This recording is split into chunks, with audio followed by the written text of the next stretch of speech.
lihat peluang seperti ini, enak teman-teman sekalian, banyak sekali.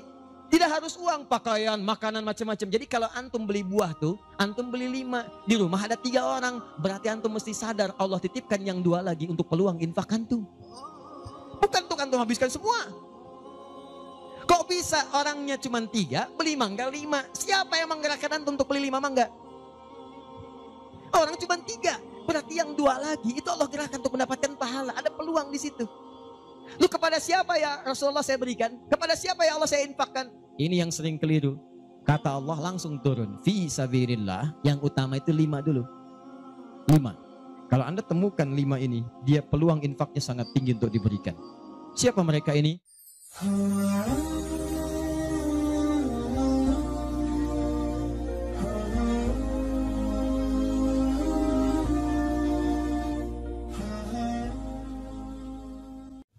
Amalan itu banyak. Salat, sedekah, infak, dan amal lainnya. Tapi persoalannya, waktu kita terbatas. Begitu mengerjakan, ada yang wafat. Begitu belum mengerjakan, ada juga yang meninggal. Sekarang kira-kira, yang pahalanya banyak saat dikerjakan, yang kalau itu didapatkan, dosa-dosa banyak dihapuskan. Jadi kalau yang tadi biasa ngapus satu, ini langsung. Begitu dikerjakan, wah 1000 pahala datang, 1000 dosa gugur. Apa saja amalan itu? Kita mulai. 1. Semua amal kebaikan yang kita kerjakan, yang jadi amal saleh, bernilai hasanah, itu dalam fikih disebut dengan sedekah namanya. Ya, saya kasih konsepnya dulu supaya paham. Kullu ma'rufin sedekah. Setiap perbuatan baik itu namanya sedekah. Di nama umumnya sedekah. Salat sedekah, zakat sedekah, infak sedekah. Bahkan bahasa Al-Quran disebut juga dengan sedekah. Contoh, zakat ketika disebutkan dalam Al-Quran namanya sedekah. Ya, Quran surah ke-9 ayat 103. Khudz min amwalihim sedekah. Ambil zakat dari harta mereka, tapi disebutnya dengan sedekah. Ya, dikeluarkan pada 8 golongan sedekah. Ayat ke-60-nya, innamas shadaqatu lil fuqara. Infak sedekah.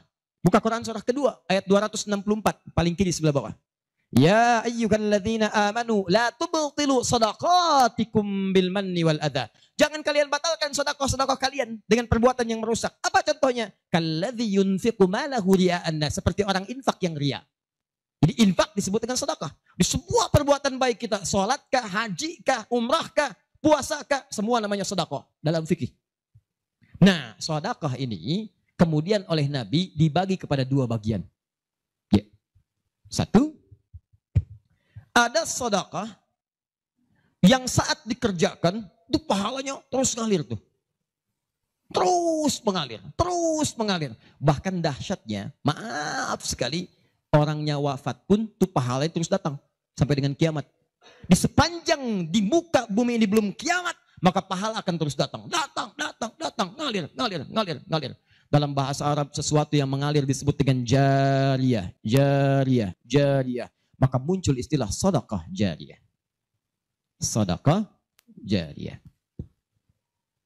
Ya, maaf, asalnya bukan amal jariyah, sedekah jariyah. Ya, sedekah jariyah, bukan istilahnya amal jariyah. Sekarang kalau mau nyebut amal jariyah pun dibenarkan. Cuma kalau di Arab, amal jariyah itu begini nih. Ya, kalau di Arab sekarang, antum jalan, tiba-tiba sedang ada perbaikan, ada lubang. Maka sedang diperbaiki ini ada tulisan kasih papan, afwan amal jariyah, amal jariyah. Maaf, ada pekerjaan jalan mengganggu Anda lewat. Di Arab itu amal jariyah itu pekerjaan sedang berlangsung mengganggu orang lewat. Sekarang begitu. Ya. Makanya kalau ada orang naik ke bis bawa kotak gitu kan, mau minta-minta maaf Pak, amal jariyah, betul, ganggu orang lewat. Ya. Benar secara bahasa tapi secara makna ini yang paling tepat. Yang kedua, ada yang sifatnya sedekah thabitah. Yang pahalanya berhenti di situ, tetap selesai seketika. Thabitah. Jadi begitu Anda kerjakan, dapat pahala sampai situ aja. Begitu selesai pekerjaan, selesai pahalanya. Thabitah, tetap selesai di situ. Maka kalau kita ingin cerdas, kata para ulama, semua dosa-dosa kita ingin dihapuskan, ditutup. Dihapus, hapus. Maka Anda mesti keluarkan apa saja jenis-jenis sedekah jariyah itu. Supaya ketika selesai kita kerjakan, pahalanya tetap mengalir untuk menutup dosa-dosa kita. Maka kita akan fokus kepada amalan-amalan yang ini, yang saat dikerjakan, pahalanya terus mengalir. Tapi jangan lupa, hati-hati, yang ini pun dibagi dua lagi. Awas, pelan-pelan. Jadi kita sepakati kita ambil yang ini satu, untuk malam ini. Yang kedua, yang ini pun dibagi dua lagi. Ada amalan sedekah tsabita, saat dikerjakan pahalanya datang saat itu. Tapi yang paling menarik, ada nilainya kecil, ada nilainya besar, banyak. Jadi kalau dikerjakan, ada yang nilainya cuma 10 aja. Tapi ketika Anda kerjakan yang kedua ini, ada yang 700, ada yang 70.000, ada yang 700.000, sekali dikerjakan. Sekarang kita akan keluarkan amalan apa saja yang saat dikerjakan itu pahalanya melewati batas yang standar ini. Jadi saat dikerjakan bukan 10 poinnya, tapi lebih daripada 10. Amalan apa saja itu pada sedekah tsabita dan amalan apa saja yang jariyah yang kita bisa keluarkan dan menggugurkan dosa-dosa kita. Sepakat sampai sini? Baik. 1. Kita langsung ke poinnya. Untuk yang sedekah tsabita, amalan standar yang tetap. Yang biasa-biasa, contoh, misal, sholat, begitu dikerjakan sekali, dapat 10. Selesai sholatnya, selesai pahalanya. Jelas? Tapi beda ketika antum mengerjakan sholat berjamaah. Ya. Dia tsabita, tapi pahalanya berlipat. Tsabita, tapi pahalanya berlipat. Baik, saya mau tanya pada antum, sholat sendirian 10, sholat berjamaah berapa? 27. Maka kalau Anda ada ajakan berjamaah, sekalipun misalnya di tempat itu tidak ditemukan masjid, sedang di kantor, ada teman misalnya, alih-alih Anda sholat sendirian dan tidak bisa menemukan masjid, kenapa nggak ajak teman Anda untuk berjamaah? Walaupun cuma 2 orang. Beda pahalanya teman-teman sekalian sampai 17. Yang satu 10, yang satu 27. Karena sholat berjamaah itu hadisnya dibagi 2. Ada hadis yang mengajak ke masjid, ada hadis yang masjidnya nggak ada, cuman bisa berjamaah. Sholatul jamaati afdalu bin sholatil fardi bisa bin wa isyrina darajah. Sholat berjamaah lebih utama daripada sendirian. 27 jamaah di sana sifatnya umum. Kalau ada di masjid, usahakan ke masjid. Kalau nggak bisa ke masjid karena alasan syar'i, maka yang penting jamaah. Saya suka bingung nih, ini kan di rumah kamar banyak, tempat luas. Kenapa kok bisa di rumah ada 5 orang? Ini ada istri, ada suami, anaknya 2, asisten rumah tangga 1. Kok bisa ini sholat di kamar yang ini sholat di kamar yang ini sholat di ruangan yang ini? Kenapa di rumah itu nggak kumpul satu tempat berjamaah? Pahalanya 27. 1 kedua 500 tahun. 2 ketiga 500 tahun. Jadi kalau antum sedang lupa-lupa tuh, ingat-ingat dosa. Daripada milih sendirian cuma 10, berapa dosanya pada saat itu? Boleh jadi pahala sholat antum 10, tapi dosanya pada hari itu 20. Tuh. Bagaimana cara nutupnya? Maka biasakan naikkan. Jamaah. 1, sholat berjamaah. Karena itu panggilan-panggilan sholat dalam Al-Quran seringkali menggunakan bentuk jamaah. Silahkan cek. Panggilan sholat pertama Al-Baqarah ayat ketiga. Alladzina yu'minuna bil ghaib wa yuqimunas. Yuqimun, tunaikan dengan orang banyak. Bentuk jamak. Mereka tunaikan dengan orang banyak. Kerjakan dengan banyak orang. Makanya kalau bisa berjamaah, kenapa mesti sendirian? Jelas di sini? Kalau antum ke masjid, itu lebih banyak lagi. Tadi sudah saya jelaskan, datangnya dapat 25, masuk masjidnya, i'tikafnya, macam-macamnya. Makanya kalau sudah ada panggilan jamaah untuk ke masjid dan antum bisa mengerjakannya, demi Allah saya katakan, jangan tinggalkan. Jangan tinggalkan. 1.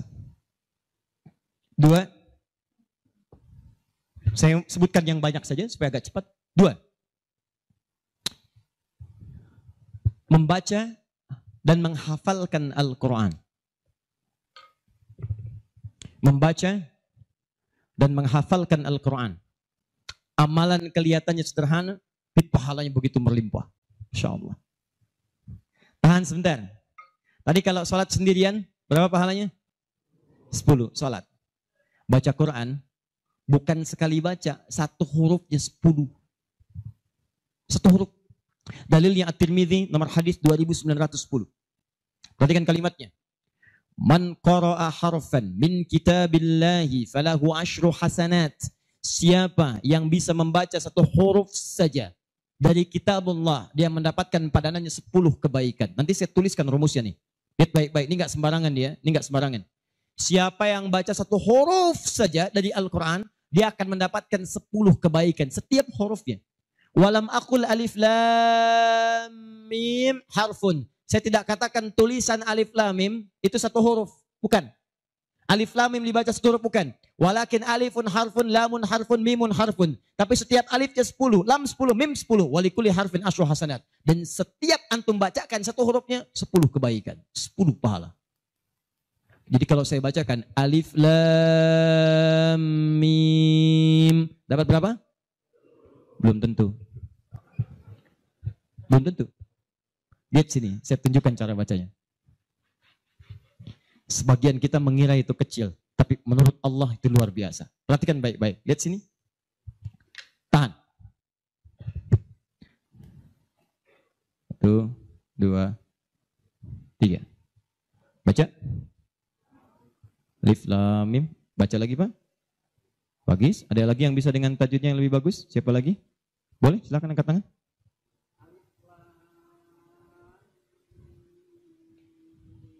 Baik sekali. Ada yang lain?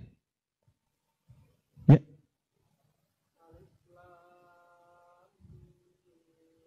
Bagus. Dikit lagi. Ada yang lain? Satu lagi. Masya Allah.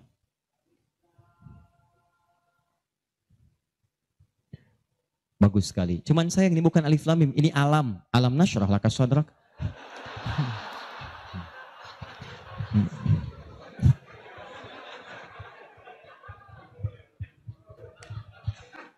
Saya mau katakan, kalau Quran ini seperti tuduhan orientalis dan orang-orang menuduh Quran buatan Nabi Muhammad, padahal dulu tidak ada harakatnya, maka semua kalimat ini yang tertulis begitu akan dibaca sama. Tapi Masya Allah, yang satu alif lam mim, yang satu dibaca alam. Alam nasyrah laka sadrak.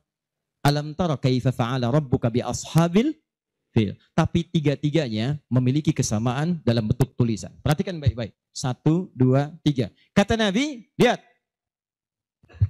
Jangan katakan alif lam mim satu huruf, tapi alifnya satu, lamnya satu, mimnya satu.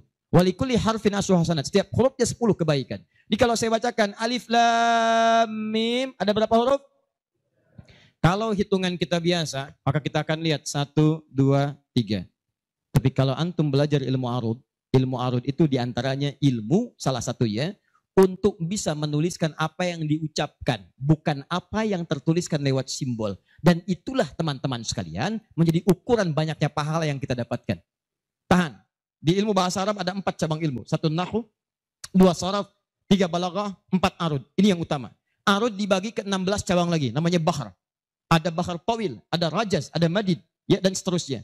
Tawilun lahu dunal bukhuri fadailu, fa'ilun mafa'ilun, fa'ilun mafa'ilu. Rajaz, mustaf'ilun, mustaf'ilun, mustaf'ilun, mustaf'ilun, mustaf'ilun, mustaf'ilun. Alfiyah itu Ibnu Malik, rumusnya rajaz. Kalamuna lafzun mufidun kastaqim, wasmun mafi'lun thumma harfunil kalim, wahiduhu kalimatun wal qawlu am, wa kalimatun biha kalamun qad yu'am, bil jardi wat tanwini wan nida wa al, mustadin lismi tamyizun hasal, bita fa'alti atat wa ya if'anli, wa nunik balanna fi'lun yanjalli. Itu rumusnya rajaz. Tapi jangan antum heran, banyak orang mendalami kaidah ini untuk membuat puisi Arab. Lupa kalau ilmu ini bisa digunakan untuk membaca hadis-hadis Nabi. Dalam ilmu arud, jangan antum menghitung apa yang tertulis, tapi hitung bagaimana itu dibaca lewat bunyi yang terdengar. Perhatikan baik-baik. Ini tadi huruf apa? Alif. Maka cara menulisnya begini. Alif. Kata Nabi, alif. Nih. Berapa huruf? Setiap hurufnya 10. Jadi dari sini saja ada 1, 2, 3. Dapat berapa? Belum tentu. Karena ini hamzah. Tuh. Ha, mim, zal, ta. 1, 2, 3, 4. Jadi dari sini aja ada berapa? Belum tentu kan ini ha tuh. Ha-un 3. Anda yang suka menghitung maka akan mendapatkan pahala sesuai hitungan. Anda yang berniat ikhlas karena Allah maka Anda akan mendapatkan lebih daripada apa yang Anda hitung. Rumus ini ditemukan di Quran surah kedua ayat 261. Paling kiri sebelah atas.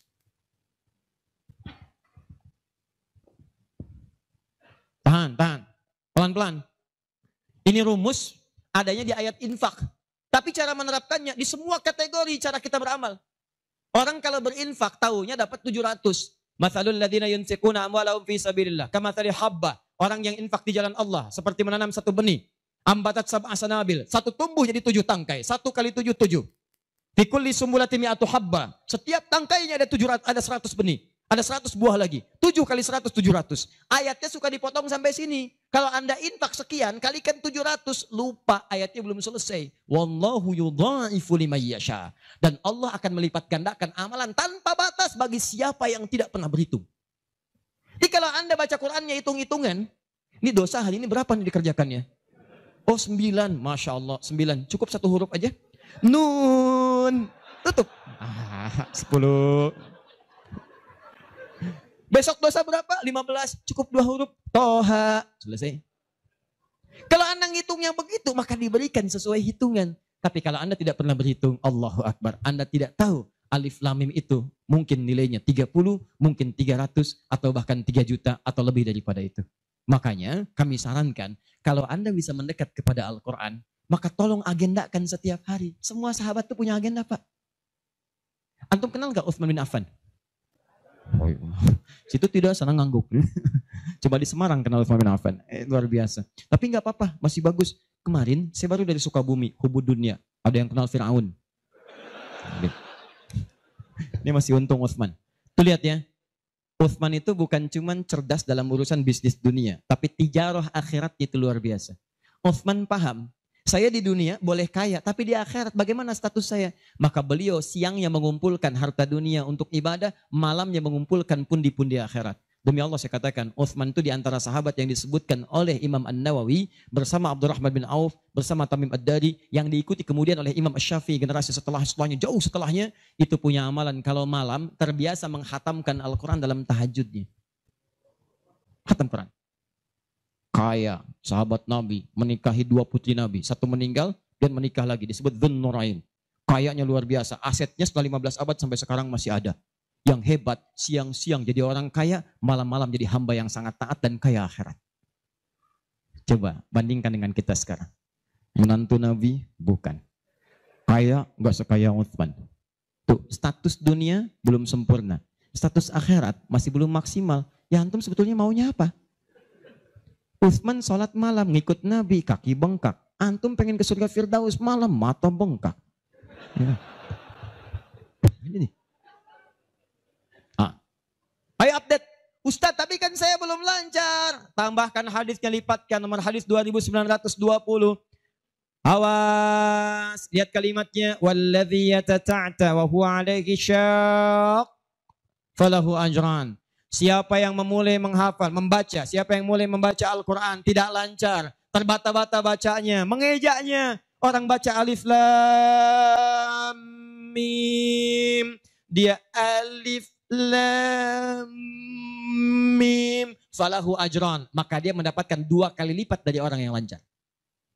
Orang lancar misal 30, dia 60. Terima kasih ya Allah, kalau begitu besok saya nggak lancar aja bacanya. Oh, bisa. Itu tidak lancar yang direncanakan. Yang lancar diikuti oleh malaikat ma'asyafaratil kirabil barara. Yang belum lancar diapresiasi karena perjuangan kesungguhannya. Bacaannya dapat nilai, perjuangannya mendapatkan nilai di sisi Allah Subhanahu wa ta'ala. Karena itu saya sarankan, maaf, mulai sekarang antum bikin kurikulum. Nih, 1 tadi, bikin table begini. Nih. Saya katakan pada teman-teman juga yang di Bekasi, yang di Jakarta, ya, saya kasih 2 amalan dulu nih. Mulai sekarang antum bikin begini. Tahan ya, teman-teman sekalian, nanti saya sampaikan bagaimana seorang Mu'adz, orang Mesir, baru kecil belum balik sudah menyiapkan amalan ini. Punya program. Nih. Harinya, nomor. 1, 2, 3, dan seterusnya. Ini misalnya harinya apa besok. Amalannya apa. Mulai dengan sholat di sini. Jamaah. Ini tadi bacaan Al-Quran. Kalau bisa, saya sarankan setiap hari mulai menghafal. Walaupun cuma 1 ayat. Usahakan menghafal. Demi Allah saya katakan, pahala menghafal Quran lebih banyak daripada baca. Paling minimal 4 kali lipat. Karena itu ayat menghafal disebutkan 4 kali dibandingkan ayat baca. Silahkan cek Quran surah ke-54. Ayat 17, ayat 22, ayat 32, ayat 40. Saya ulangi. Ayat 17, ayat 22. Ayat 32, ayat 40. Ada? 17, 22, baik. Kemudian 32 dan 40. Kenapa ketawa? Benar kan? 4 ayat 17, ayat 22, kemudian ayat 32 dan 40. 17, 22, 32, 40. Berapa kali disebutkan? Walaqad yassarnal Qur'ana lidzikri. Sungguh telah kami mudahkan Al-Quran untuk dihafalkan, diingat. 4 kali disebutkan. Ya, maka ada yang menyebutkan menghafal Quran itu keutamaannya 4 kali dibandingkan dengan sekedar membaca. Baca. Orang baca itu biasanya cuma sekali. Dzalikal kitabu la raiba fihi hudal lil muttaqin. Sekali. Tapi orang menghafal jangan harap sekali. Dia akan terus mengulang. Dzalikal kitabu la raiba fihi la raiba fihi Dzalikal kitabu la raiba fihi Dzalikal kitabu la raiba fihi hudan lil muttaqin Dzalikal kitabu la raiba fihi hudan lil muttaqin Dzalikal kitabu la raiba fihi hudan lil muttaqin. Pertanyaan saya, berapa banyak pahala didapatkan? Berapa huruf dia bacakan? Makanya kalau antum ingin melipat gandakan pahala dengan banyak, dalam satu hari antum punya agenda. Boleh antum baca, misal target sehari saya baca misal 1 halaman dan hafalkan 1 ayat. Kalau antum sudah punya kebiasaan begitu, demi Allah saya katakan, Allah akan merubah keadaan hidup anda jadi lebih nyaman. Tidak cukup dengan amin. Baca, hafal. Wah, Masya Allah. Syukur-syukur begitu sedang sholat berjamaah, minta sujud, terus meninggal, itu kan? Wah, itu paling enak. Mau begitu? Di subuh ya. Itu pun kalau tiba ajalnya. Ya, bacaan Quran lebih lebat lagi. Ya, jadi kalau antum bisa seperti itu, nanti bonusnya banyak. Di alam kubur, jasadnya akan utuh. Dan di akhirat diberikan mahkota. Dan yang ketiga diberikan peluang untuk memberikan syafaat dengan izin Allah dengan Qurannya kepada anggota keluarganya. Ahli Quran itu, kalau dia hafal kemudian Qurannya, benar menghafal Qurannya, maka saat di akhirat akan langsung dimuliakan oleh Allah. Dipakaikan jubah kehormatan dan membimbing, menggandeng bapak ibunya yang saleh, yang beriman, beserta pasangannya dan keturunannya untuk dibawa masuk ke surga. Itu ada di Quran surah ke-35 ayat ke-33, ditafsirkan dengan Quran surah ke-13 ayat 23 sampai 24 dengan awal kalimat yang sama. Jannatu 'adnin yadkhulunaha. Ada para penghafal Quran masuk surga Aden di Quran surah 35 ayat ke-33. Jadi masuknya dari surga Aden menuju tingkat surga yang paling tinggi. Tertingginya apa? Banyak. Nanti ada dengan para nabi. Ada orang yang sesurga dengan para nabi di Quran surah keempat ayat ke-69. Ya. Wa may yuti'illaha wa rasul fa ulaika ma'al ladzina an'ama Allahu 'alaihim minan nabiyyin. Ada orang-orang yang masuk surga, orang taat kepada Allah dan Rasul. Taat sekali. Saat di surganya semua dengan nabi, sesurga bersama semua nabi. Jadi ada beberapa nabi, ada semua nabi. Kalau beberapa nabi namanya anbiya. Makanya di surah Al-Anbiya, surah ke-21 dikisahkan beberapa nabi. Tapi kalau semua nabi itu nabiyin namanya. Dari Nabi Muhammad SAW sampai Nabi Adam. Ada semua. InsyaAllah. Muhammad SAW bin Abdullah, bin Abdul Muttalib, bin Hashim, bin Abdul Manaf, bin Qusay, bin Murrah, bin Kilab, bin Ka'ab, bin Ghalib, bin Fihir, bin Malik, bin Nadar, bin Kinana, bin Khuzaimah, bin Mudrika, bin Ilyas, bin Nizar, bin Mudar, bin Ma'ad, bin Adnan, bin Adi, bin Adri, bin Muqawwam, bin Nahur, bin Tari, bin Ya'rub, bin Yasub, bin Nabit, bin Ismail AS, bin Ibrahim AS, bin Azar, bin Nahur, bin Abir, bin Kinan, bin Al-Fahsyad, bin Sam, bin Nuh AS, bin Mikhlail, Matusyara, bin Kinan, bin Anwas, bin Tith, bin Adam AS. Kumpul semua. Jauh Nabi Ibrahim ke kanannya dari Sayyidah Sarah. Muncul kemudian Ishak, dari Ishak Yakub, dari Yakub turun Yusuf, dari Yusuf terus sampai dengan ke Musa, ke Daud, ke Sulaiman dan seterusnya. Muncul sampai ke Nabi Isa. Nabi Isa bapaknya Imran, Imran menikah dengan Hannah. Samping kirinya kemudian ada Zakaria. Terus itu semua Nabi antum bisa lihat. Masya Allah. Akhi, antum di mana? Surga A. Dengan siapa? Depan saya, Masya Allah. Ganteng-ganteng Nabi Yusuf. Dulu teman kita lihat sinetron ganteng-ganteng serigala. Ini Nabi. Oh, kita lihat Nabi Yusuf. Oh. Belakang saya Nabi Ibrahim. Samping kiri saya Nabi yang punya tongkat jadi ular. Nabi Musa alaihissalam. Kanan saya Nabi yang sangat saya rindukan. Nabi Muhammad SAW. Penghafal Quran. Dia akan masuk, diberikan mahkota. Tafsirnya di At-Tirmidzi nomor hadis 2915. Begitu dia kemudian akan naik, maka Qurannya berkata, Allahumma halli, ya Allah, tolong hiasi dulu tubuhnya. Bedakan dengan yang bukan ahli Quran. Bedakan. Yuhallawna fiha min asawir. Demikian ayat Qurannya. Maka kemudian dia dihiasi dulu. Ada gelang-gelang emas, ada macam-macam, semua tubuhnya indah. Maka Allah firmankan, apa kata Allah? Begitu dikatakan Allahumma halli, maka kata Allah, pakaikan mahkota kehormatan. Begitu dipakaikan, ya Allah, berikan pula pada fasilitatornya, kedua orang tuanya, sepanjang mereka beriman, maka dipakaikan di atasnya mahkota yang lebih terang daripada sinar masuk mentari yang ke rumah. Ya Allahumma ya Allah, Allahumma halli, ya Allah tambahkan kepada penghafal, bedakan dengan fasilitator. Fayulbasu ilaihi libasul karamah, maka dipakaikan jubah kehormatan. Begitu dipakai jubah itu, kemudian difirmankan, waqra waqar fa inna akhira qiraatika akhiru manzilatika. Sekarang kamu masuk ke dalam surga dengan bacaan Quran yang biasa kamu bacakan saat di dunia. Akhir tempat tinggalmu, disitulah ditunjukkan pada akhir bacaan Quranmu. Di begitu dia baca Quran, setiap dia baca masuk surga, naik ke tingkat yang paling tinggi. Dan dahsyatnya saat dia akan masuk surga itu, dia akan menggandeng bapak ibunya, istrinya, keturunannya. Buka Quran surah ke-13 ayat 23 sampai 24. Kalimatnya sama awalnya, jannatu adnin yadkhulunaha. Ada orang-orang masuk surga Aden, ketika akan masuk, wa man salaha min abaihim, dia gandeng bapak ibunya yang saleh. Wa azwajihim, pasangan-pasangannya, wa dzurriyyatihim, dan keturunan-keturunannya. Allahu akbar. Di dunia ahli Quran itu kemuliaan Qurannya akan merembet pada sekitarannya. Silahkan cek kalau nggak percaya. Anda punya anak hafal Quran 5 tahun, bapak ibunya akan ikutan mulia. Musa yang hafal Quran, bapak ibunya dihajikan. Ahmad Kabil yang hafal Quran, ibunya, perawatnya, gurunya, teman-temannya ikut haji semuanya. Nggak percaya silahkan. Demi Allah saya katakan, Quran turun di 1 bulan, bulannya jadi mulia Ramadan. Quran turun di 1 malam, malamnya jadi mulia Lailatul Qadar. Quran turun di 1 hari, harinya jadi mulia hari Jumat. Quran turun di bawah malaikat Jibril, Jibrilnya jadi mulia, penghulu para malaikat. Quran diturunkan pada Nabi Muhammad, naik status jadi Sayyidul Anbiya wal Mursalin. Quran turun di Mekah, Mekahnya bercahaya. Quran dibawa ke Madinah, Madinah Munawwarah. Demi Allah, Quran tidak pernah singgah dimanapun kecuali orang itu dan tempat sekiranya akan jadi mulia. Kalau di Semarang ini, antum bikin halaqah Quran, di Semarang ada berapa hafid di setiap tempat, demi Allah saya katakan akan terjadi perubahan di tempat itu. Semua akan mulia.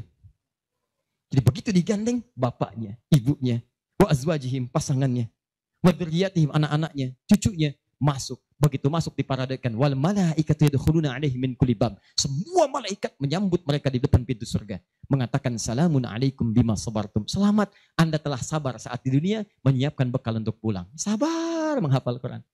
Itulah yang disiapkan oleh Mu'adz.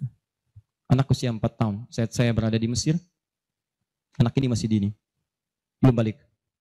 Matanya kata orang buta, tapi hatinya begitu bersih. Dia bilang pada ayahnya, abati yuridul Quran. Pak, saya pengen jadi ahli Quran. Saya pengen menghafal. Kata bapaknya, tempatnya jauh, 20 kilo. Kamu ini punya keterbatasan. Gak apa-apa, saya pengen menghafal. Dia belum cerita kenapa dia mesti menghafal. Begitu bapaknya melihat tekadnya kuat, maka dari motor sederhananya dimodifikasi. Depannya, dashboardnya diperbaiki. Supaya bisa menyimpan catatan Quran. Lembaran-lembaran mushaf. Jadi begitu berangkat tidak ingin ada waktu yang sia-sia. Di jalan, beliau kemudian di jalan kadang melihat ke bawah. Bacakan Quran, anaknya dengar. Bacakan Quran, anaknya dengar. Begitu sampai di tempat belajar, dia tinggal mendengarkan syekhnya. Perbaiki, baca lagi. Setoran, pulang. Yang paling menarik, setelah berapa lama, anaknya hafal Quran yang tidak melihat diantar hafal Quran, bapak yang mengantar belum hafal.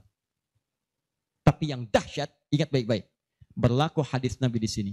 Siapa yang memfasilitasi pada kebaikan, maka dia mendapat pahala yang sama dengan yang mengerjakan tanpa dikurangi sedikit pun. Itulah hikmahnya dalam ilmu hadis. Kenapa setiap anak ketika meriwayatkan hadis, nama anaknya dihilangkan, nama bapaknya disebutkan. Antum pernah dengar Ibnu Abbas? Nama aslinya Abdullah. Kenapa Abdullahnya dicoret? Disebutkan Abbas bapaknya. Ibnu itu anak laki-laki. Abbas bapaknya. Anaknya Abbas. Ibnu Umar. Nama aslinya Abdullah. Abdullahnya dicoret. Disebutkan bapaknya Umar. Kenapa disebutkan nama orang tua? Nama anaknya dihilangkan. Para pakar hadis itu luar biasa. Untuk menunjukkan bahwa amalan anak ini hasil didikan orang tuanya. Yang begitu diamalkan hadis ini, bukan cuma anaknya, bapaknya pun dapat bagiannya. Abbas itu pengusaha, Abbas itu pedagang, sibuk luar biasa, masih sempat mampir ke majelis Nabi. Cuman nggak selamanya bisa di situ karena ada kesibukan berbisnis. Maka beliau menginvestasikan anak bungsunya, namanya Abdullah kecil untuk belajar di majelis Nabi. Boleh saya nggak ikutan, tapi anak saya mesti ikut untuk menyampaikan ke keluarga. Maka disimpan di situ. Anaknya masih muda, kecil, dengar, kadang merangkak, kadang main dan seterusnya. Tapi tahukah Anda? Begitu Nabi wafat, anak itu usia 13 tahun. Nabi wafat sudah hafal 2000 hadis. Yang mesti Anda tahu, setiap beliau meriwayatkan hadis, dibuang kalimat Abdullahnya, disebutkan Abbasnya. Karena peran ayahnya yang mendidik dengan baik, maka setiap hadis ini disebutkan Abbas ya dapat, Abdullah kecil dapat. Semuanya dapat. Demikian dengan Quran. Bapaknya mengantar belum hafal, anaknya hafal. Begitu sudah hafal, di sini saya mau sebutkan. Perhatikan baik-baik. Datang reporter Kuwait. Dengar kisahnya. Begitu ditanya, kenapa Anda mau menghafal Quran? Perhatikan jawabannya. Nih, yang mau saya katakan. Saya menghafal Quran untuk mencari bekal bagi saya pulang. Saat saya menghadap kepada Allah sendirian, tangan saya bergetar, kaki saya bergetar. Saya tidak akan ditemani lagi oleh ayah yang mengantarkan saya dalam hafalan. Ibu saya tidak akan menemani, saudara saya tidak akan menemani. Saya akan sendirian bersama Allah. Ini anak masih kecil, mata nggak bisa lihat, belum balik, sudah punya pikiran demikian. Kalimatnya apa selanjutnya? Kata beliau, saya akan katakan di hadapan Allah dengan perasaan gemetar. Ya Rabb, jika memang bekal saya belum cukup untuk mendapatkan ridhamu sampai saat ini, maksudnya surga, maka mohon ya Allah, kurangi siksaan saya di neraka dengan Quran yang telah saya hafalkan ini. Ya Rabb, jika bekal saya belum cukup sampai saat ini untuk mendapatkan ridhamu, saya telah berhafal Quran ya Allah. Saya telah berusaha menghafal Quran untuk saya bawa sampai dengan saat ini. Kalaupun itu belum cukup mendapatkan ridhamu untuk masuk surga, tolong ya Allah, walaupun saya ke neraka, kurangi siksaan saya di neraka dengan Quran yang telah saya hafalkan. Anak buta, mata belum bisa melihat, keadaan demikian, belum balik, dia sudah mencari bekal untuk pulang. Duhai Anda yang katanya pengen ke surga, surganya Firdaus, pengen bersama Nabi, demi Allah saya katakan, dari 24 jam Allah berikan pada Anda, berapa yang sudah Anda siapkan mencari bekal akhirat? Ayo kumpulin dunia, ayo silakan, silakan, gak ada yang larang. Cuma satu saat, Anda akan lihat siapa yang tertawa, siapa yang tertunduk lesu membawa catatan amalnya. Itu saya sarankan bagi Anda, ayo besok bikin. Nih, sholat mau di mana? Baca Quran mau berapa ayat? Hafalan mau berapa ayat? Mesti beda. Antum lahir belum hafal Quran wajar. Masa pulang pun gak ada yang dibawa? Ayo bawalah walaupun cuma satu ayat. Ya, saya satu surat Ustaz, An-Nas, tambah. Ya, jelas? Kalau sudah jelas, amalan ketiga, saya cepat. Tenang ya, katanya pengen sampai subuh. 3, saya cepat. Setelah ini saya ke ujungnya. Kita sebentar lagi berakhir. Ketiga, infak. Infak. Masih ingat teman-teman? Kalau yang standar tadi, berapa pahalanya? 10. Infak paling minimal 700. Infak paling minimal 700. Allahu Akbar. Dalilnya Quran surah kedua ayat 261. Paling kiri sebelah atas. Tadi saya bacakan. Mathalul ladzina yunfiquna amwalahum fi sabilillah kamathali habbatin ambatat sab'a sanabil fi kulli sumbulatin mi'atu habba. Wallahu yudha'ifu liman yasha' wallahu wasi'un 'alim. Perumpamaan orang infak di jalan Allah. Infak itu, ini yang perlu saya luruskan. Tidak harus menggunakan uang. Infak itu pemberian bersifat materi. Makanan itu infak. Pakaian itu infak. Buah-buahan itu infak. Silahkan berbagi. Walaupun gak ada uang, bisa kita gunakan dengan yang lain. Cek, kalau antum main ke Eropa, ada rezeki main misalnya. Main ke Auckland, ke New Zealand. Ya, di situ ada donation itu bukan cuma dengan uang. Food, kadang mereka kasih dengan makanan. Ada yang nyimpen ciki, kotaknya di situ. Di kotak infak itu, kotak dalamnya ada ciki, ada beras, dan macam-macam. Sampingnya ada yang uang. Cuman mesti dilihat dulu bagaimana bentuk kotaknya. Ya, kalau kotaknya belahan kecil, itu pasti uang. Bukan beras. Oh ini beras nih. Dibuka dulu karungnya, digunikan. Tidak bukan. Silakan bebas. Ya, dan itu nilainya tinggi. Kadang-kadang antum lupa di majelis ilmu ada snacknya. Walaupun cuma kurma dapat 2. Bagi 1 dengan teman. Air misalnya tidak harus semua oleh antum. Bagi, begitu antum bagi langsung dituliskan 700 kali lipat paling minimal. Demi Allah saya katakan paling minimal 700 kali lipat. Makanya zaman Nabi, itu ada satu keluarga yang berlomba tuh mendekatkan diri pada infak. Walaupun dirinya kekurangan. Agak aneh tuh cara berpikirnya. Ya, jadi kalau dibandingkan manusia sekarang gak dapat tuh, gak dapat. Saya mau tanya begini, antum di rumah persediaan, antum punya anak 2. Antum dengan istri, 1 suami, 1 istri, 2 anak. Di rumah ada persediaan makanan untuk 2 anak antum saja. Antum aja gak makan malam itu, cuma ada anak 2. Untuk mereka, kalau gak makan mereka bisa nahan lapar semalaman. Tiba-tiba antum ditawarkan oleh seseorang, ada tamu nih, mau nggak dijamu di rumah? Bisa nggak? Pertanyaan saya, kalau ada orang yang datang seperti itu ke tempat antum, Mas, ini ada tamu, saya nggak bisa jamu. Bisa nggak antum jamu? Di rumah antum cuman ada makanan untuk anak-anak, antum pun nggak bisa makan. Pertanyaan saya, dijamu nggak teman itu? Kenapa diam? Hai ahli surga, kenapa diam? Lihat cara berpikirnya. Kalau cara berpikir kita hanya ke makanan saja, maka kita katakan, Ustadz, anak saya aja dapatnya makanan seperti itu, kami pun nggak makan. Bagaimana bisa diberikan pada tamu? Tapi cara berpikir Tolhah dan keluarganya agak beda. Begitu Nabi katakan ada tamu, kita datang langsung angkat tangan. Duluan ngangkat, padahal yang lain banyak yang punya banyak makanan. Tapi cara berpikirnya, kapan lagi saya dapat 700 lebih? Kapan lagi saya dapat diangkat langsung tangannya? Ya Rasulullah saya. Sebelum yang lain ngangkat, angkat tangannya. Maka diantar kemudian ke rumahnya. Sampai di rumah, istrinya dikatakan, duhai sayang, ada titipan Rasulullah. Bahasanya bukan ada tamu, ada titipan Rasulullah. Allahu Akbar. Ada titipan Rasulullah. Maka istrinya langsung membaca, saya paham. Saya bertugas menidurkan anak-anak dulu, tidurkan. Yang suaminya menyiapkan makanan. Begitu sudah jadi kata suaminya kepada tamu tadi, Anda silahkan makan di sini, saya temani dulu istri saya. Gak enak rasanya, meninggalkan sendirian. Begitu temannya makan, dia berpura-pura makan di bilik yang lain. Membunyikan bunyi-bunyi seakan-akan makan. Begitu sudah kenyang, tanpa mukaddimah yang lain langsung pamit. Terima kasih sudah menjamu saya, semoga Allah berikan pahala. Pamit malam itu juga. Begitu selesai pamit, subuh-subuhnya datang menghadap pada Rasulullah pagi-pagi. Apa yang terjadi? Turun ayat Quran surah 59 ayat 9 sampai 10 itu. Walladzina tabawwa'ud dar, sampai ke kalimat wa yu'thiruna ala anfusihim walau kana bihim khasasah. Tuh cara berpikirnya. Jadi kalau antum melihat peluang seperti ini, enak teman-teman sekalian, banyak sekali. Tidak harus uang, pakaian, makanan, macam-macam. Jadi kalau antum beli buah tuh, antum beli 5. Di rumah ada 3 orang. Berarti antum mesti sadar, Allah titipkan yang 2 lagi untuk peluang infak antum. Bukan untuk antum habiskan semua. Kok bisa orangnya cuma 3, beli mangga 5. Siapa yang menggerakkan antum untuk beli 5 mangga?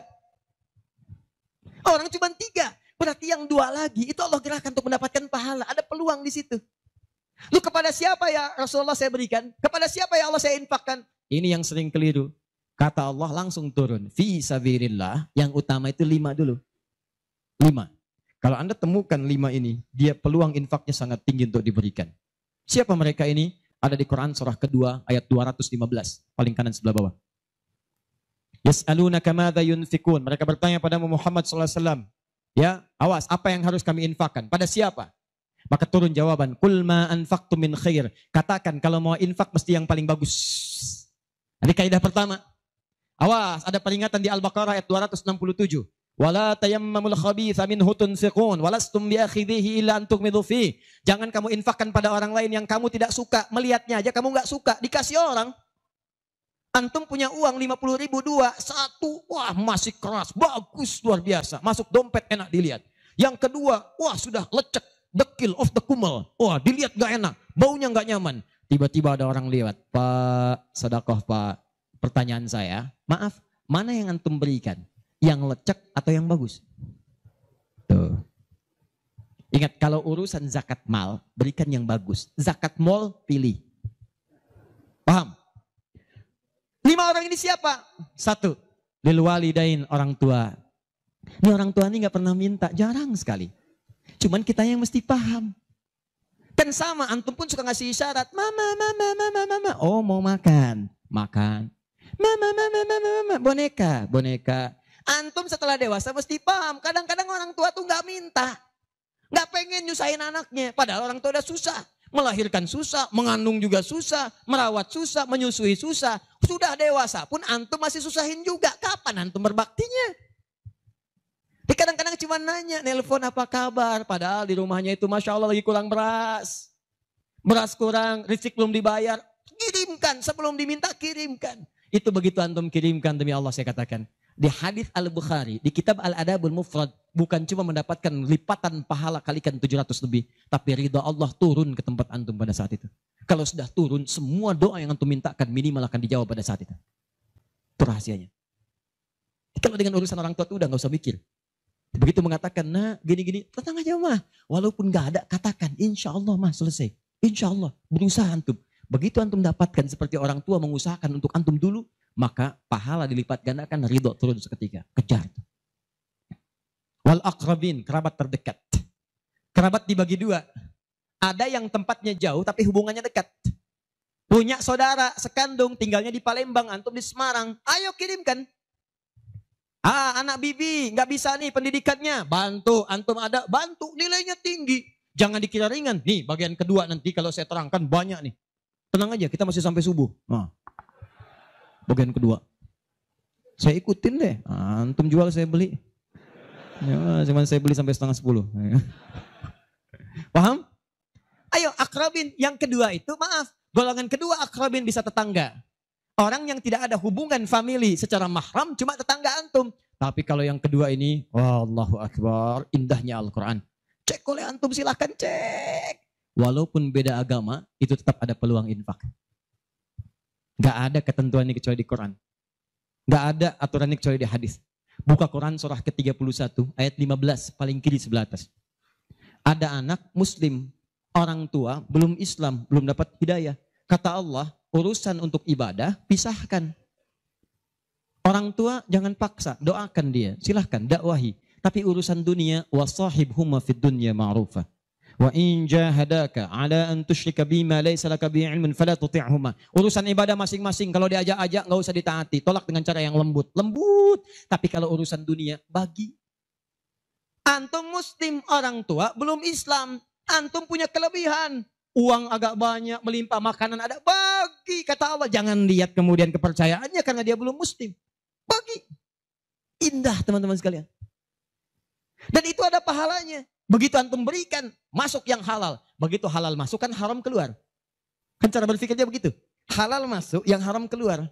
Begitu keluar, sekat di hatinya terbuka. Karena yang haram itu saat masuk di hadis muslim, haram masuk naktah sauda, noda hitam.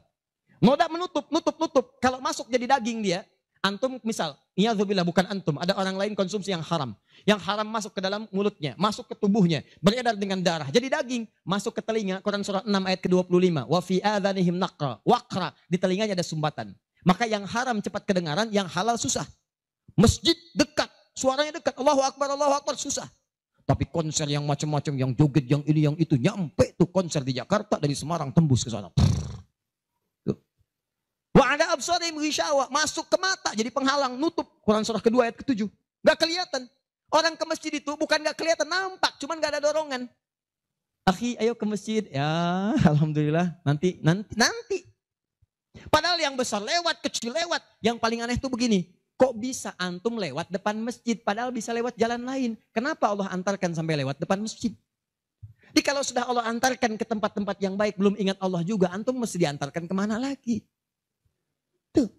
Kok bisa antum lewat dengar adzan, padahal bisa antum lewat jalan lain, gak kedengaran adzan. Kenapa kemudian yang dengar antum? Kok bisa lewat jalan itu kelihatan mata, padahal bisa ada jalan lain. Kok bisa ngelihat? Kalau Allah sudah berkehendak kebaikan, antum masih belum bisa membacanya, mesti ditanya. Itu pasti ada maksiat masuk. Caranya keluarkan. Kalau yang haram masuk, masukkan yang halal. Maka yang haram akan dihancurkan. Hancur. Kemudian muncul yang halalnya. Kalau halal sudah masuk, maka hati itu akan mudah untuk mendekat kepada Allah. Doakan. Demikian tetangga kita. Jangan dikira tetangga antum yang muslim saja. Mungkin kita ada non-muslim samping kita. Mungkin ada yang Kristen, ada yang Hindu, yang Buddha. Dalam hubungan keduniaan indah. Silahkan berbagi. Apa antum gak pernah dengar hadis Nabi? Siapa yang masak makanan, baunya sampai ke tetangganya, maka bagilah dia walaupun cuma kuahnya. Tapi maksudnya bukan daging yang antum makan, kuahnya antum bagi. Bukan. Tidak. Maksud hadis itu walaupun cuma masak kuah, bagi juga supaya dia tidak negatif thinking, tidak salah paham. Antum gak ada ayam, adanya singkong, cuman dimasak bumbu opor. Bumbunya opor, tapi dagingnya singkong. Dimasak gak antum bagi, tetangga bilang, oh masak opor enak nih, padahal singkong. Dibagi walaupun cuma kuahnya. Tapi pertanyaan saya, apakah hadis itu mengatakan kalau tetangga anda muslim saja? Tidak. Never. Walaupun dia non muslim, masak. Bagikan sebelum dia menghirup baunya, ketuk pintunya. Begitu diketuk dia keluar. Ada apa Pak? Ini ada makanan, walaupun sedikit mudah-mudahan bisa bermanfaat. Bapak baik sekali, terima kasih. Bukan baik, Allah yang memerintahkan saya untuk berbagi. Dan saat itulah kalimat Allah mengalir di hati yang paling bening, menghunjam ke jiwanya. Masuk jadi hidayah. Masya Allah, besok-besok dia ketuk pintu kan, Assalamualaikum. Udah minta Assalamualaikum tuh. Sebelumnya tidak. Begitu dibuka sambil mengembalikan yang kemarin, ya panci yang kemarin dikembalikan. Pak, ini apakah Allah sudah memerintahkan berbagi lagi hari ini? Oh, lumayan. Nggak ada aturan kalau bukan non muslim jangan bagi. Nggak ada, indah dalam Islam itu. Jadi walaupun Anda kasih ke yang non muslim, pahala dituliskan. Jadi jangan pilih-pilih kalau urusan dunia. Anda masak, di samping Islam, sampingnya lagi Kristen, sampingnya lagi kemudian muslim, non muslim. Bagi yang muslimnya, yang non muslim tidak. Begitu dia ngelihat kelewatan dipanggil Anda. Pak, kayaknya enak makanannya ya. Memang enak Bu, cuman sayang ibu kafir. Oh, nggak begitu. Nggak ada. Jadi bagi teman-teman, silahkan. Dan pahalanya ada, indah. Cuman di kita tuh, coba lihat aturan-aturan, antum bang aja deh, kita fikirnya kumpulin lagi. Bab tumbuhan, sekarang kan lagi musim rambutan ya. Rambutan. Tuh, antum di pekarangan ada rambutan, tumbuh. Pohon rambutan, pekarangan antum. Cuman sayang buahnya ke tetangga antum. Pas ke sini. Maka dalam kaidah fikih disebutkan hakun mushtarak. Ini hak bersama antara antum dengan tetangga. Kenapa? Karena antum keluar rumah kelihatan cuman pohonnya. Dia keluar rumah kelihatan buahnya. Dan yang paling menarik, dia udah lihat buah, daunnya jatuh ke bawah. Dan kadang buah jatuh ke sini, membuat dia kesulitan. Awas, jangan sampai dia cuma ketiban sampahnya saja, antum kedapatan buahnya. Naik ke pohon rambutan, nggak boleh. Apa yang harus antum lakukan? Datangi dia, ketuk rumahnya. Sampaikan, Pak, maaf saya cuma mau ngasih tahu, itu ada pohon rambutan. Iya, saya juga tahu, punya bapak kan? Bukan, itu memang pohon saya. Cuma buahnya merambat ke tempat bapak. Terus, itu hak kita bersama. Bapak nggak usah minta, begitu inginkan ambil aja, silahkan dapatkan. Aturan dari mana itu? Ini Rasul saya yang mengajari, Nabi Muhammad SAW. Bapak keluar, lihat buahnya, saya keluar cuma lihat pohonnya. Kalau bapak pengen ambil aja. Wah hebatnya Islam, terima kasih Pak. Insya Allah, udah insya Allah tuh. Nanti saya ambil, udah pergi tuh. Ambilin, dan kita senang lihat ya, begitu diambil pahala. Setiap satu buah 700 pahala. Setiap satu buah, 700. Masya Allah, luar biasa. Dan dia kan gak paham fikih, belum masuk Islam. Besoknya ayam antum main ke tempat dia, ayam. Dia kira hukum ayam sama dengan rambutan. Oh. Nabinya umat Islam baik banget, kemarin ngirim rambutan, sekarang ayam. Pokoknya. Mungkin ayam itu akan menggendong antum ke surga. Ya? Infak tuh.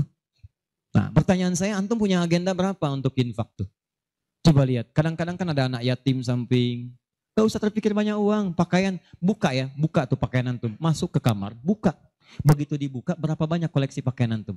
Coba cuma pesen satu aja. Mohon maaf ya, maaf sekali. Jangan sampai ada pakaian, walaupun sehelai itu, yang belum pernah dipakai ibadah. Usahakan setiap yang kita gunakan jadi saksi di akhirat bahwa dia pernah dipakai ibadah. Karena semua akan bicara. Tuh lihat kaos, bagian dalam, celana, bagian luar, cek lagi semua. Dan kalau sudah itu antum pakai, ada yang lain gak kepake, bukan gak kepake. Boleh jadi itu dititipkan oleh Allah kepada antum untuk menjadi pahala antum dengan itu. Sebab mudah bagi Allah menitipkan pada yang lain. Kenapa dipilih antum supaya dapat bagian pahalanya? Jelas? Terakhir, amalan keempat, bagian pertama. Salah sendiri pengen sampai subuh. 4. Terakhir, bagian pertama. Majlis ilmu. Majlis ilmu. Masih ingat satu apa? Salat berjamaah di masjid. 2. Interaksi dengan Al-Quran. 3. Infak. 4. Majlis ilmu. Teman-teman, majlis ilmu itu keutamaannya banyak. Saya beri gambaran ya, maaf sekali. 1. Majlis ilmu itu, kalau antum benar memilih majlis ilmunya, maka status yang diberikan oleh Allah pertama kali, begitu antum berangkat dari rumah, sampai dengan ke majlisnya, statusnya akan naik dari manusia biasa menjadi mujahid fi sabilillah. Itu langsung sama dengan orang yang berjuang ke medan perang. Ada majlis ilmu nih, antum datangi, begitu antum datang, itu sama dengan orang berjuang ke medan perang. Statusnya jihad. Kalau meninggal antum di pertengahan, walaupun belum sampai ke situ, maka statusnya langsung syahid, pahala syahid. Pahalanya syahid. Majelis ilmu. Satu, berpeluang mendapatkan pahala senilai jihad. Kedua, kalau wafat bisa syahid. Dalilnya Quran surah ke-9 ayat 122. Paling kiri sebelah bawah di mushaf. Wa ma kana al-mu'minuna liyanfiru kaffah. Kenapa mesti semua orang beriman pergi ke medan perang semua? Saya akan turunkan satu amalan kata Allah yang kalau kamu amalkan ini maka statusnya akan sama dengan orang yang berjuang di medan perang. Sama persis. Apa itu? Falaula nafara min kulli firqatin minhum ta'ifa liyatafaqahu fid din. Kenapa tidak ada sementara orang di antara mereka mau datang ke majelis ilmu untuk mempelajari tuntunan agamanya? Waliyunziru qaumahum idza raja'u ilaihim la'allahum yahdharun. Dan dia mencatat pelajaran-pelajaran itu dan dia bawa pulang, dia sampaikan pada keluarga yang tidak belajar. Perhatikan baik-baik. Ayat ini mengatakan, kata Imam Mustafa Al-Maraghi, ayat ini mengatakan bahwa menuntut ilmu itu nilainya sama dengan jihad fi sabilillah. Artinya kalau wafat penuntut ilmu maka statusnya syahid. Kalau syahid maka dosa berpeluang digugurkan, amalan naik. Itu seketika pahala bisa datang dan surga. Pernah dengar seorang yang pernah membunuh 100 orang? Begitu dia mau tobat, di mana dia diarahkan? Kata ulama pada saat itu, pergi kamu ke majlis sana. Ke majlis ilmu. Disuruh ke majlis ilmu. Begitu dia berangkat di pertengahan jalannya, berangkat, meninggal di tengah jalan. Meninggal. Statusnya dalam keadaan di tengah jalan ke majlis ilmu, dia bertobat kepada Allah, diterima tobatnya. Saat berangkat tuh meninggal di tengah-tengah. Ada pahalanya. Apa yang terjadi? Surga. Surga, diampuni dosa, naik ke surga. Di sini turun kemuliaan yang ketiga. Disebutkan di hadis Nabi, riwayat Ibnu Majah, nomor hadis 233. Ibnu Majah, nomor hadis 233. Rawinya sahabat Abu Darda. Man salaka tariqan yaltamisu fihi ilma, sahalallahu lahu tariqan ilal jannah. Siapa yang menyiapkan dirinya, melangkah menuju majlis ilmu, maka setiap langkahnya akan langsung dituliskan oleh Allah yang meringankan nanti langkahnya ke surga. Di setiap langkah itu dihitung. Pahalanya bukan pahala biasa, ringan ke surga, ringan ke surga, ringan ke surga. Itu pahala syahid tadi. Ya, Qurannya ada di Quran surah keempat ayat 100, paling kiri sebelah bawah. An-Nisa ayat 100, Quran surah 4 ayat 100. Di ujung ayat, wa may yakhruj min baitihi muhajiran ila Allahi war rasuli thumma yudrikul maut faqad waqa ajruhu 'ala Allah. Siapa yang berniat merubah dirinya, ingin lebih dekat dengan Allah dan Rasulnya, kemudian dia merubah diri. Bagaimana cara merubahnya? Ulama sepakat. Pertama, datang ke majelis ilmu. Supaya punya ilmu untuk merubah diri. Jangan langsung kerjakan amalan, tapi belum tahu ilmu. Ilmu qoblal amal. Antum beramal tanpa ilmu, celaka amalannya. Saya ingin berubah. Kemarin saya nggak pernah sholat. Saya pengen jadi hamba yang taat. Ya Allah, saya tobat. Besok saya akan sholat subuh 3 rakaat. Oh, bisa. 2 ya 2. Paham ya? Jadi ini gambarannya. Kemudian pahala yang ketiga. Cepat. Setiap dia sudah sampai ke majelis ilmu, disebutkan oleh sahabat Ibnu Abbas radhiyallahu taala anhuma, dinukil oleh Syekh Muhammad Hashim bin Asy'ari di kitabnya Adabul Alim wal Muta'allim, bab yang pertama, paragraf yang kedua, paling kanan di pertengahan. Orang yang sudah masuk ke majelis ilmu maka pahalanya langsung dituliskan 700 kali lipat. Tanpa henti, naik terus diangkat. Dan itu berlangsung sampai diamalkan. Jadi kalau ada seorang hamba, cuman dia beramal tanpa ilmu. Dengan seorang hamba beramal dengan ilmu, beda pahalanya 700. Misal, antum masuk ke majelis ilmu nih, dapat 700. Diajarkan tentang sholat, bab sholat diajarkan. Kalau anda mengangkat tangan setelah menghadap kiblat, hadisnya, misal disebutkan di hadis riwayat Abu Dawud nomor hadis 857. Di Al-Bukhari disebutkan, anda saya angkat tanganmu misalnya sejajar dengan bahu. Ucapkan Allahu Akbar. Saat diucapkan rasakan, buang urusan semua dunia ke belakang. Buang, jangan bawa dunia. Hanya Allah yang paling akbar. Begitu antum tahu dalilnya seperti itu, caranya bagaimana, itu langsung dituliskan. Baru takbir sudah mendapatkan 700 kali lipat. Tapi kalau antum cuma sholat saja, abid, sholat, gak paham bacaan, gak paham gerakan, dituliskan cuma 10. 700 kali lipat. Ma baina darajataini khamsumi'ati sanatin. Di antara satu kedua 500, dua ketiga 500, tiga keempat 500 tahun. Majelis ilmu. 4. Di hadis yang tadi, di Ibnu Majah nomor hadis 233 dari sahabat Abu Darda, orang yang menuntut ilmu itu teman-teman sekalian langsung, ya, wa innal malaikata la tadau ajnihataha ridwan li talibil ilmi. Mendapatkan ridha malaikat. Ridha malaikat. Mendapatkan ridha malaikat. Jadi antum jangan dikira biasa nih. Dari setiap berangkat sampai ke sini, itu malaikat menaungi antum, membentangkan sayapnya. Cuma memang dibuat oleh Allah gaib, gak kelihatan. Sebab kalau kelihatan gak akan jadi datang ke sini antum. Baru keluar rumah malaikat tuh begini. Siapa? Malaikat maut. Paham ya? Baik. Nah, dari semuanya ini puncaknya teman-teman sekalian, puncaknya derajat antum akan diangkat oleh Allah. Diangkat. Dua. Satu karena ilmunya, kedua karena imannya. Dalilnya Quran surah ke-58 ayat 11. Yarfa'illahu alladhina amanu minkum walladhina utul ilma darajat. Jadi saran saya dengar ini ada 46 majlis taklim berkumpul di sini. Ini anugerah. Tidak mudah mendapatkan itu. Tidak mudah. Di saran saya, setiap ada majelis ilmu, ayo datangi. Bagi waktu masa dalam sepekan gak ada untuk akhirat. Dunia aja kejar dunia. Kenapa gak nyari akhirat? Gak banyak kok. Sabtu kalau gak Sabtu Ahad susun nih taklim siapa? Ustadz Fulan, Syekh Fulan, Habib Fulan. Cari di mana tempatnya. Tapi ukurannya 3 kata Al-Quran. Cuma 3 ini. Kalau gak ada yang 3, maka 5 kemuliaan ini tidak akan didapatkan. Apa yang 3 itu? 1, sifatnya majlis ilmu itu majlis yang memahamkan antum dalam urusan agama. Bukan menjauhkan Anda dalam urusan agama. Dalilnya Quran surah ke-9 tadi ayat 122. Liyatafaqahu fiddin, membuat mereka paham tentang agama. Jadi kalau ada majlis yang hanya membuat tertawa, tidak ada isinya, bahkan menjauhkan antum dari Allah, ngolok-ngolok ayat Al-Quran, ngolok-ngolok hadis dan sebagainya, maka yang seperti itu bukan majlis yang dimaksudkan lewat ayat tadi. Jelas? Ya. 2. Syaratnya kata Allah, kalau antum ingin masuk majlis, statusnya di syahid, maka antum mesti berniat dengan benar saat masuk ke majlis ilmu untuk memahami itu dengan mencatatnya dan memahaminya. Jadi begitu antum paham, catat, bawa catatan itu untuk kembali sampaikan kepada orang-orang yang tidak belajar. Itu sekarang lebih mudah, share di media sosial. Antum sekarang dapat satu hadis, share. Begitu di-share ada daripada share yang tidak jelas.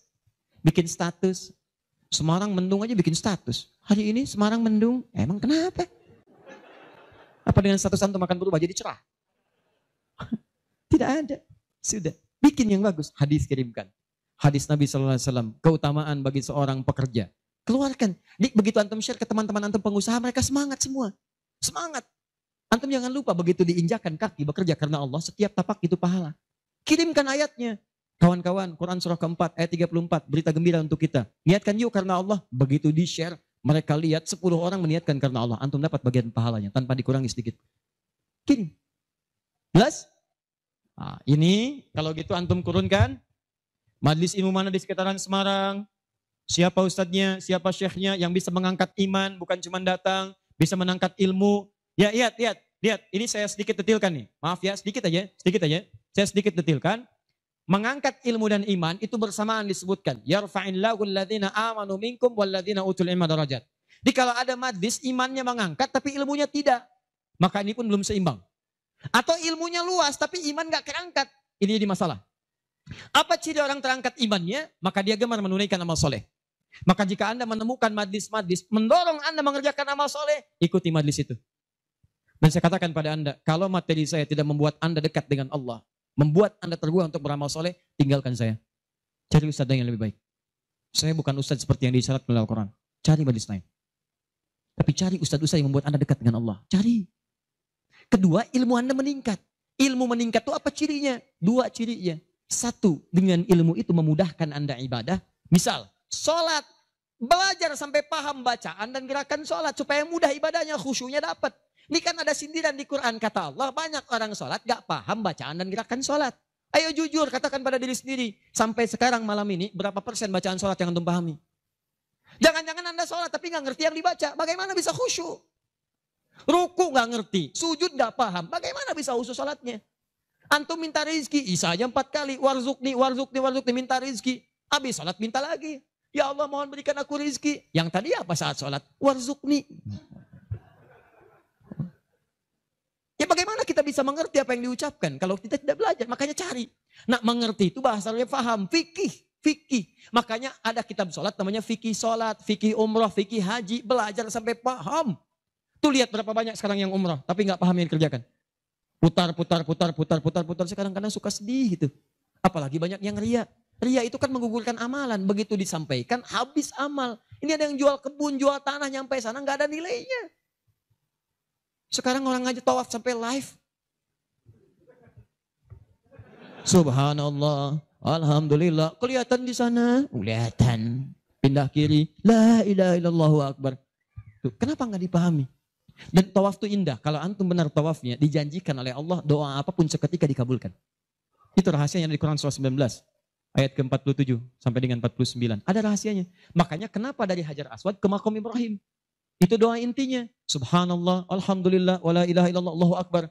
Dari Maqam Ibrahim sampai Rukun Yamani, bebas mau pakai bahasa apapun. Nanti dari Rukun Yamani, pakai dengan Hajar Aswad, kenapa menggunakan Rabbana atina fid dunya hasanah? Itu ada maknanya. Bebas antum. Mau pakai bahasa Indonesia juga silakan. Mau pakai bahasa Jepang, bahasa Sunda, bahasa Jawa, bebas silakan. Minta. Kadang kasihan, minta enggak, yang dibaca enggak paham dan sebagainya. Ada tuh dulu waktu saya tugas di Saudi 2010. Ini hebat walaupun tidak harus ditiru begitu caranya. Tapi dia benar. Dia minta dengan bahasanya. Di multazam dia mau, ya Allah. Hamba mohon ya Allah. Hamba datang ke sini minta. Enggak banyak, cuma minta berikan jodoh. Hamba belum menikah ya Allah. Mohon karuniakan jodoh terbaik. Depan Ka'bah di multazam. Tiba-tiba datang perempuan. Tinggi, putih, hidungnya mancung. Langsung ditunjuk, kasih contoh. Kayak gini ya Allah. Kayak gini. Saya beneran tuh, gak bercanda. Tapi apa yang terjadi? Karena dia minta yang dibutuhkan, dia paham apa yang dibacakan, dikabulkan oleh Allah. Pulang nikah, walaupun bukan dengan yang tadi. Menikah. Ada lagi yang lain, gelantungan di multazam, langsung mengatakan, ya Allah, hamba datang ini banyak hutang. Engkau pasti tahu hamba ya Allah. Engkau mengerti hamba, kesini pun hamba ngutang. Kalau tidak percaya, ini catatannya ya Allah. Benar. Pulang lunas gitu kan. Nah dia ngerti yang dibaca. Kadang-kadang kita kerjakan sesuatu yang kita pahami. Makanya yuk ngaji lagi, ngaji sampai paham. Enak kalau sudah begitu. Begitu Anda memahami sesuatu, nah ilmu naik. Kalau orang paham, itu ciri yang pertama, dibawa ke ibadah mudah. Yang kedua, perluaskan wawasan. Karena dalam fikih itu ada hal-hal tertentu yang menjadi kemudahan. Bukan harus itu saja yang dikerjakan. Babnya dalam fikih. Fikihnya nanti dalam kajian madhab. Madhab itu ada muqarin, turunannya ada pilihan. Pilihan-pilihan itu membuat kita lebih mudah. Ada yang tanpa pilihan, satu dalil, satu contoh. Itu artinya semua dipandang bisa. Contoh, angkat tangannya, begitu ngangkat tangan, langsung letakkan yang telapak kanan di punggung yang kiri. Angkat, Abu Daud misalnya. Begitu Anda angkat, fawadha yadahul yumna lal yusra, letakkan yang kanan telapaknya di punggung yang kiri. Antara mengangkat dengan meletakkan pakai fa, harfu atfin rabitin baina syai'aini bila hudud. Paham? Harfu atfin huruf sambung, rabitin yang mengikat baina syai'aini antara dua hal. Pekerjaan pertama dengan yang kedua bila hudud tanpa jeda. Pertama mengangkat tangan, kedua meletakkan. Antara mengangkat dengan meletakkan tanpa jeda, angkat langsung letakkan. Letakkan yang telapak kanan di punggung yang kiri, letakkan, selesai. Ini satu dalil, satu contoh. Nah kalau sudah satu dalil, satu contoh, kita nggak usah kreatif. Misal, tapi saya tidak bermaksud menyalahkan ya. Kalau ada, silahkan dapatkan dalilnya, sampaikan dan saya pelajari. Angkat misalnya, letakkan langsung. Gak enak Ustaz. Masa kiri duluan? Kanan kan bagus. Kiri kan kurang bagus. Kenapa nggak kanan dulu baru kemudian masuk kiri? Jadi angkat Allah, masuk kanan, kiri, baru begini. Kadang-kadang kaki naik dikit. Nah, angkat. Nah ini yang seperti ini, kalau saya prinsipnya, kalau belum menemukan dalilnya, maka cukupkan pada itu saja. Makanya cuma satu dalilnya. Silahkan cek. Di kitab hadis palsu pun, saking palsunya tidak akan ditemukan. Dan kabar gembira, pemalsu hadis pun tidak tertarik memasukkan hadis ini saking jelasnya. Jelas. Silahkan cari. Saya pernah lihat di koleksi kitab hadis, ada 1235 kitab hadis. Cari gak ketemu. Saking jelasnya gitu kan. Ya ini satu. Tapi kalau ada pilihan, itu artinya, maaf, umat itu dipandang tidak semua bisa mengerjakan satu yang sama. Maka silahkan pilih yang memudahkan antum. Misal dalam sujud, ini antum mau sujud nih. Dari inti dalam sami Allah liman hamidah. Akan sujud. Kan cuma dua caranya. Kalau tidak dengan lutut, dengan telapak tangan. Ayo, yang pakai lutut siapa? Mau sujud pakai lutut dulu. Yang pakai telapak tangan? Yang nggak pakai lutut, nggak pakai telapak tangan. Angkat tangan, ayo. Nah ini dia. Ini saya serius nih. Di Bekasi pernah kejadian suami istri nggak tegur sapa semalaman gara-gara persoalan ini. Suami pulang dari kantor macet nyampe rumah lewat isya yang ke masjid sholat di rumah. Begitu sholat yang turun lutut duluan. Istri melihat begitu selesai tanpa muqaddimah. Istri langsung berkata, papa sholatnya tidak sesuai sunnah. Kenapa mah? Harusnya telapak tangan duluan bukan lutut. Papa menjawab, mama yang gak tahu hadis. Padahal dua-duanya gak tahu hadisnya. Satu ngaji di guru A, dua guru B. Besoknya datang. Begitu datang, saya cuma senyum, Pak Ibu tahu nggak? Itu kan ada di kitab yang sama. Di Sunan Abu Daud. Yang pakai lutut, nomor hadis 838, paling kanan sebelah bawah. Riwayat dari sahabat Wa'il bin Hujur. Yang pakai telapak tangan, sebelah kiri paling atas, nomor hadis 840 sampai 841. Riwayat sahabat Abu Hurairah. Oh, gak pakai oh. Baca. Begitu dibaca.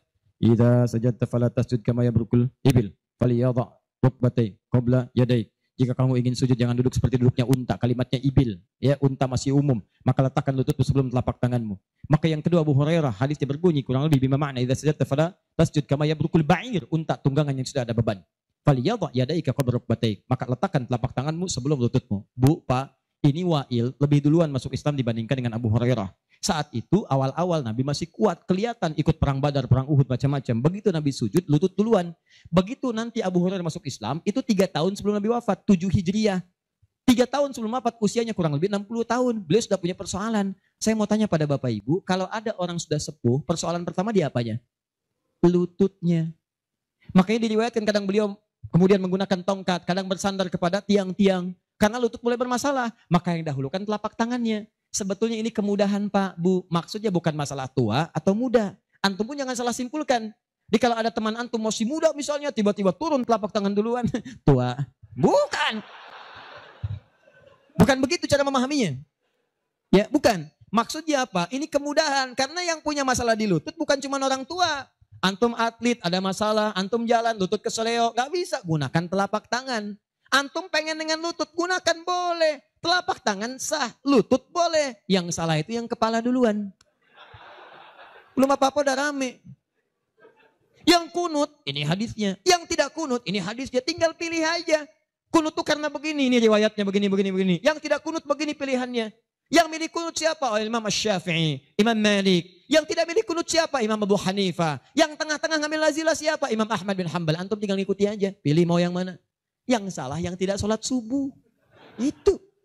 Yang bismillah jahar ada dalilnya, dipilih oleh Imam Syafi'i. Yang sir silent ada, dipilih oleh Imam Ahmad. Yang tidak pakai bismillah ada, dipilih Abu Hanifah, termasuk Imam Malik. Yang rakaat pertamanya jahar, selanjutnya tidak ada, dipilih oleh Abu Hurairah, tercantum dalam Al-Bukhari. 70 hadis 4 kali cara ada, semua Nabi mengerjakan. Nabi mengerjakan semua, antum tinggal pilih. Karena nggak bisa mengerjakan semua-muanya. Nggak bisa Ustaz, saya orang Semarang, sunnah banget, bukan cuma sunnah. Besok subuh saya imamin 4 cara bismillahnya. Oh. Lebih soleh daripada Nabi. Bismillahirrahmanirrahim. Bismillahirrahmanirrahim. Tidak dibaca sama sekali. Oh, iya. Itulah yang disebut dengan pilihan. Ma dhahaba ilaihi. Ma sesuatu dhahaba ilaihi yang condong untuk dipilih karena memudahkan. Disingkat jadi madhab. Madhab.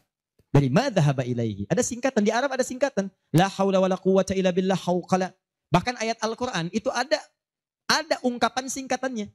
Bismillahirrahmanirrahim. Basmalah. Alhamdulillahi rabbil alamin. Alhamdulillah.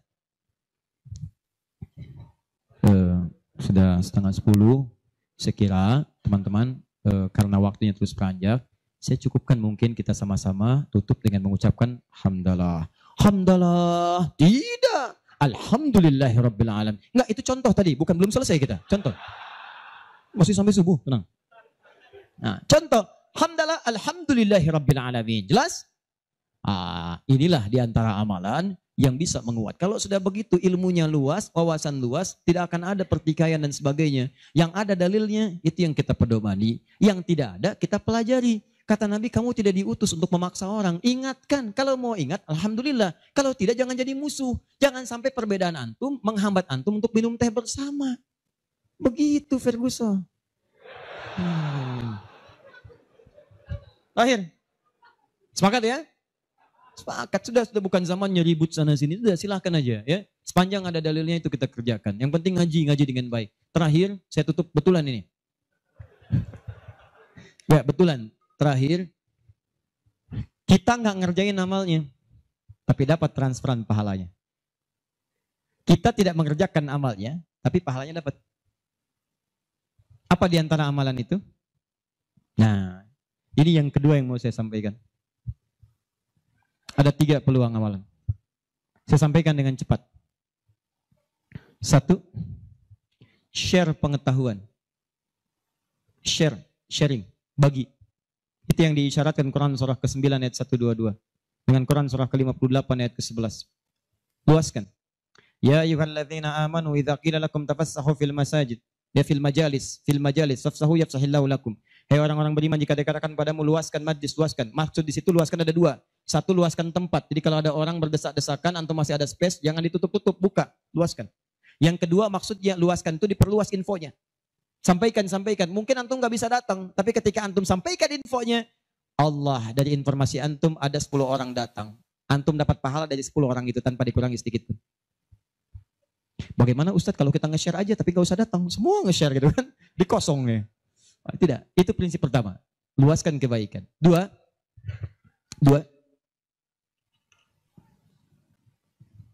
berinfak dengan harta pada amalan berganda. Berinfak dengan harta pada amalan berganda. Maksudnya sedekah jariyah. Contoh, tadi kan saya contohkan 4 kan? 4 ya? Masih ingat tadi? Di antara 4 itu, bukankah ada interaksi dengan Al-Quran?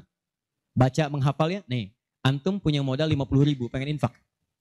Dengan uang itu, disarankan langsung lewat petunjuk Nabi, cari dengan 50.000 itu yang menghasilkan keuntungan terus berlipat. Walaupun antum gak mengerjakannya. Saya beri contoh misalnya. Berikan kepada orang yang tadi mengerjakan pahala berganda sedekah jariyah. Misal penghafal Quran. Ada orang punya 50.000 diberikan kepada orang dengan bentuk makanan. Yuk makan. Dimakan oleh orang itu. Dia sholat. Begitu dia sholat dengan energi tadi antum dapat pahalanya. Begitu energinya hilang pahalanya selesai. Tapi antum belikan mushaf 50.000. Datang ke percetakan Habib Hasan. Saya cari mushaf Habib. Dengan harga 50.000. Antum dapat 2. Masya Allah. Begitu dapat 2. Antum datang ke tempat hafalan Quran. Masya Allah. Atau datang ke tempatnya Ibu Nyamin. Ya. Dari keturunannya Syekh Dahlan, ya Allah yarham, yang penemu qiraat itu. Begitu datang ke situ, berikan kepada anak-anak penghafal Quran. Atau ke tempat-tempat penghafal Quran, datang ke Yanbu, ke Kudus, berikan. Modal cuma 50.000, mushaf 2 diberikan kepada penghafal Quran. Tadi sudah saya katakan dari awal, hafal Quran itu penghafal nggak akan pernah menghafalkan dengan satu bacaan, dia akan mengulang-ulang. Anda bayangkan modalnya cuma 50.000 sama dengan tadi. Mushaf 2 jadi 2. Begitu dimukan dan dipegang oleh penghafal Quran, dibaca oleh dia, dihafalkan. Allahu Akbar. Berapa banyak bacaan dia bacakan dalam sehari. Baca. Transfer mengalir kepada antum. Semua yang dia bacakan, dia hafalkan, semua mengalir untuk antum. Modalnya cuma 50.000. Yang menarik, antum meninggal. Mushafnya masih ada, dibaca lagi ada yang lain. Mengalir lagi, modal 50.000. Yang menarik, mushaf dah rusak. Cuman penghafal tadi udah hafal Quran 30 juz. Dia punya murid lagi. Jangankan punya murid, ngimamin dia. Dengan wasilah mushaf dari antum tadi. Begitu mengimami, pahala lagi transfer. Yang hebat dia punya murid 10 orang. 10 itu punya murid lagi, 10 lagi. Gak habis-habis, cuma 50.000 modalnya. 50.000 rupiah. Mushaf. Itu yang disebut amalan cerdas. Waktu kita terbatas. Cuma apa yang kita dapatkan itu yang kita cari. Itu sahabat tuh begitu. Bilal tahu uang saya nggak banyak. Nggak tahu beliau, saya nggak punya banyak uang. Idul Kurban tuh orang beli sapi. Kalau kita sekarang. Mereka beli kambing. Ada yang beli unta. Oh, Bilal nggak kebeli. Tapi saya pengen intinya satu. Pengen menyampaikan sedekah karena Allah. Yang lain membeli kambing, beliau beli ayam. Bukan kurban dengan ayam. Tapi intinya bagaimana berusaha menabung untuk mendapatkan sesuatu bersedekah karena Allah di hari itu. Dan nilainya itu luar biasa dipuji oleh Nabi SAW. Termasuk Ibnu Abbas dibiasakan demikian. Dipuji oleh Nabi. Makanya mulai teman-teman sekalian. Dan penghafal Quran gak akan pilih-pilih. Mushaf siapa tuh? Ini wakafnya Pak Haji Yunus. Udah banyak pahalanya. 1 huruf aja. Oh gitu ya? Iya. Qaf. Dah. Gak ada. Baca. Paham ya? Nah itu teman-teman sekalian. Dan yang terakhir. Ini yang lebih hebat lagi. Ini pahalanya langsung surga. Surga. Masya Allah. Sepanjang antum beriman, beramal saleh dan meninggalkan maksiat. Apa diantaranya? Memfasilitasi orang lain. Yang sekiranya menghasilkan dengan ibadah itu pahala surga. Haji, umrah. Kalau wafat dia dalam penunaian itu dengan benar. Maka al-hajjul mabrur. Laisa lahul jaza illal jannah. Haji mabrur. Tidak ada pahala yang setimpal kecuali surga. Antum sudah luas, semua sudah haji dan sebagainya. Tiba-tiba lihat orang, ibadahnya bagus, belum ada kesampaian, tiba-tiba antum fasilitasi. Dia haji mabrur dapat surga, antum dapat bagiannya tanpa dikurangi sedikit pun. Dan berita baiknya, haji pun disandingkan di Quran dengan umrah. Dalilnya Quran surah kedua ayat 196. Wa atimmul hajja wal umrata lillah. Makanya kalau ada yang mau haji, mau umrah, saya sarankan tolong hilangkan semua hal, jauhkan yang bisa merusak amalan, sayang. Ria tuh buang-buang, habis antum. Kasihan. Udah disiapkan surga, antum kemudian tukar lagi dengan keburukan. Ya, itu yang disayangkan. Udah jauhkan ria, sum'ah, macam-macam. Fokus, antum tuh mau ibadah, fokus. Termasuk dari rumah. Tidak salah kalau antum ingin kumpulkan orang, ingin nyampaikan permohonan maaf, minta doa, itu nggak salah, cuman jaga sesuatu yang bisa merusak amalan. Ya, antum kumpulkan warga komplek untuk ngasih tahu, mohon maaf besok saya akan berangkat umrah. Mohon maafkan saya banyak dosa supaya saya tenang di sana beribadah. Dan tolong mohon doakan supaya kami diterima umrahnya. Ini umrah pertama kami. Mungkin juga yang pertama di komplek ini ya, warga belum pada umrah, Pak RT belum, RW belum. Insya Allah di sana kami doakan supaya bisa umrah. Habis tuh amalan. Jelas ya?